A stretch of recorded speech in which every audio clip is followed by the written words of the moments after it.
Hey guys, it's me Gab. Kagaya ng sabi ko kahapon, today ay kinuha namin yung pins for practice teaching.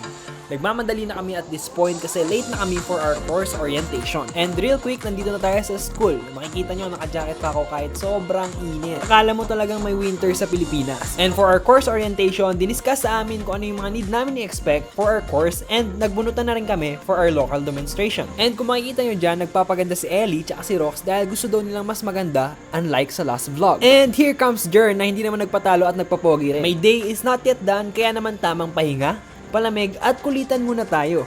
Later on, may meeting kami for the new set of officers ng Societas Educare o ang Organization for Education Students. At this point, inaasar namin si Rox dahil nangaling na siya sa sapatos niyang may takong kaya naman nagpaana lang. And here's Jericho's vlog takeover. So hello guys, lalabas muna tayo dito, iwan muna natin sila.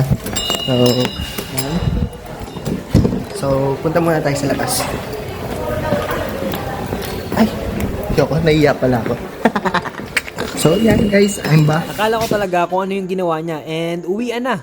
Uwian na nila. At kami naman ay hindi pa. Fun fact, ito yung pinaka-presko at pinaka-mahangin na lugar sa school. And ngayon naman, naghanap kami ng room kung saan pwede mag-meeting dahil ito na nga ang mga new set of officers at old officers para pag-usapan ang mga plano for this whole school year. Yun lamang for this day. Thank you so much for watching.